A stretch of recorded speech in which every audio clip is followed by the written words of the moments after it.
Il prit la ceinture de Paul, se lia les pieds et les mains, et dit, voici ce que déclare le Saint-Esprit. L'homme à qui appartient cette ceinture, les Juifs le lieront de la même manière à Jérusalem, et le livreront entre les mains des païens. Quand nous entendîmes cela, nous et ceux de l'endroit, nous priâmes Paul de ne pas monter à Jérusalem. Alors il répondit, que faites-vous en pleurant et en me brisant le cœur? Je suis prêt non seulement à être lié, mais encore à mourir à Jérusalem pour le nom du Seigneur Jésus. Comme il ne se laissait pas persuader, nous n'insistâmes pas et nous dîmes que la volonté du Seigneur se fasse. Actes 21, 11, 14. L'apôtre Paul avait entendu Dieu lui parler à propos d'un voyage à Jérusalem. Il n'avait pas de doute à ce sujet.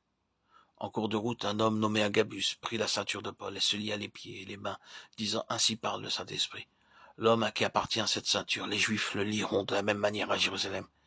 Ayant entendu cela, les compagnons de Paul se mirent à protester, disant, s'il te plaît, n'y va pas, nous avons tellement besoin de toi.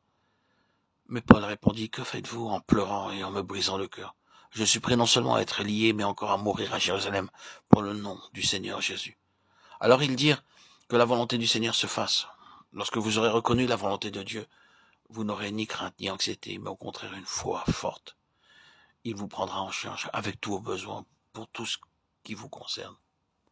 L'Éternel, le Dieu du ciel qui m'a fait sortir de la maison de mon père et de ma patrie, qui m'a parlé et qui m'a juré en disant « Je donnerai ce pays à ta postérité, lui-même enverra son ange devant toi. Et c'est de là que tu prendras une femme pour mon fils. Si la femme ne veut pas te suivre, tu seras dégagé de ce serment que je t'ai fait faire. Seulement, tu n'y mèneras pas mon fils. » Le serviteur mit sa main sous la cuisse d'Abraham, son seigneur, et lui jura d'observer ces choses. Le serviteur prit 10 chameaux parmi les chameaux de son seigneur, et il partit, ayant à sa disposition tous les biens de son seigneur. Il se leva et alla en Mésopotamie, à la ville de Nahor. Il fit reposer les chameaux sur leurs genoux hors de la ville, près d'un puits, au temps du soir, au temps où sortent celles qui vont puiser de l'eau. Et il dit, « Éternel Dieu de mon Seigneur, Abraham, fais-moi, je te prie, rencontrer aujourd'hui ce que je désire, et use de bonté envers mon Seigneur. Abraham, voici, je me tiens près de la source d'eau, et les filles des gens de la ville vont sortir pour puiser de l'eau. Que la jeune fille à laquelle je dirai, perche ta cruche, je te prie, pour que je boive, et qui répondra, bois, et je donnerai aussi à boire à tes chameaux, soit celle que tu as destinée à ton serviteur Isaac. Et par là, je connaîtrai que tu uses de bonté envers mon Seigneur. » Genèse 24, 7, 14.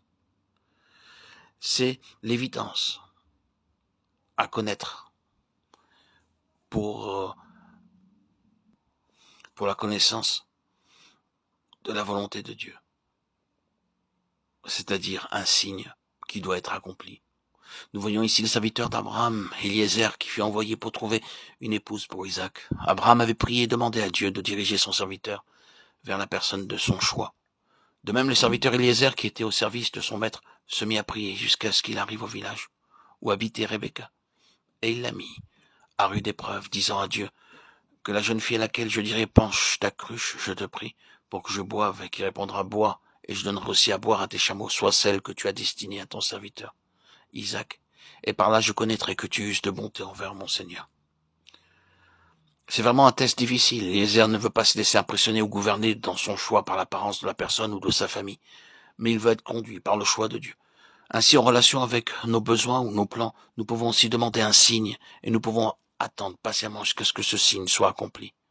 Nous pouvons être facilement trompés ou éconduits par nos propres désirs qui peuvent être très forts. Mais pour nous garder dans sa parfaite volonté, Dieu nous conduit dans les choses qu'il connaît d'avance.